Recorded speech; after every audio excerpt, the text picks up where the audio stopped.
I didn't struggle with English at work because I lacked ideas.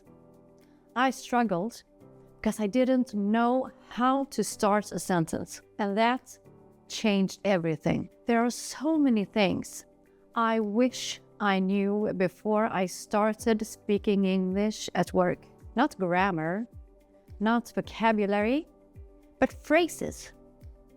Simple, professional phrases that would have helped me sound clearer, calmer, and more confident, long before I actually felt that way. If you've ever thought, I know what I want to say, but I just don't know how to say it in English, this video is for you. Hi, I'm Karin.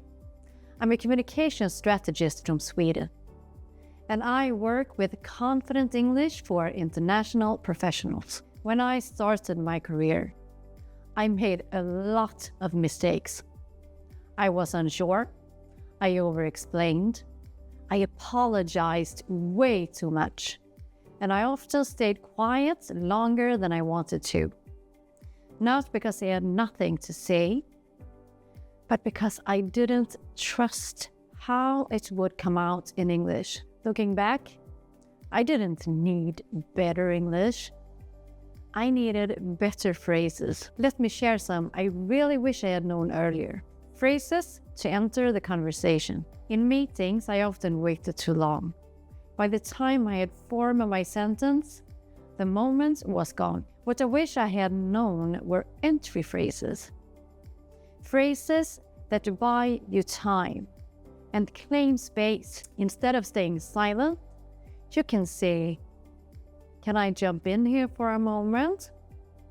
Or, I'd like to add something. Or, let me share a quick thought. These phrases don't need perfect English. They simply signal, I have something to say. Number 2, phrases to sound clear, not unsure. Early in my career, I softened everything.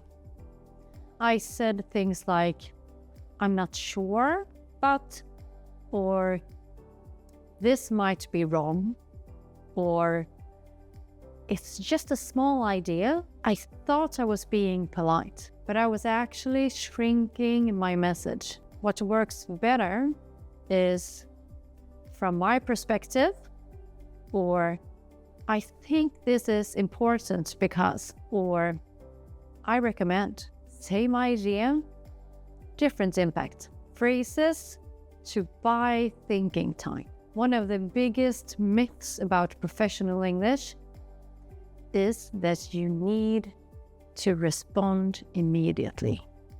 You don't. I wish I had known it's completely okay to say, let me think about that for a second. Or, that's a good question. Let me structure my answer. Or, can I come back to that? These phrases don't make you sound slow.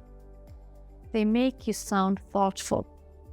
Phrases to disagree professionally. Disagreeing in English felt especially scary to me.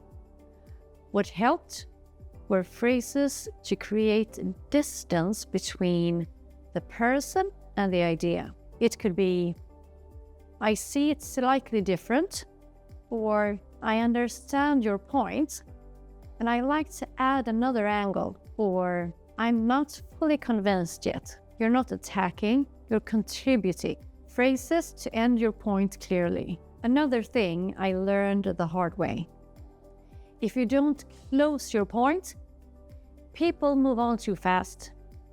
Simple closing phrases help.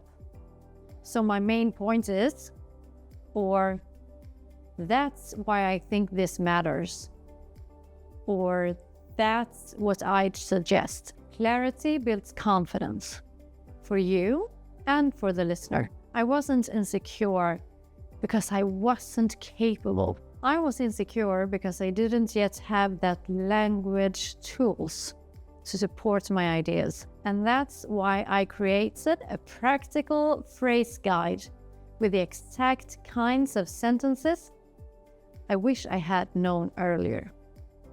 for meetings, discussions, and everyday work situations. You'll find it linked below if you want something you can actually use at work. And tell me in the comments, which situation is hardest for you to speak English right now? You're not behind, you're building, and you're doing better than you think.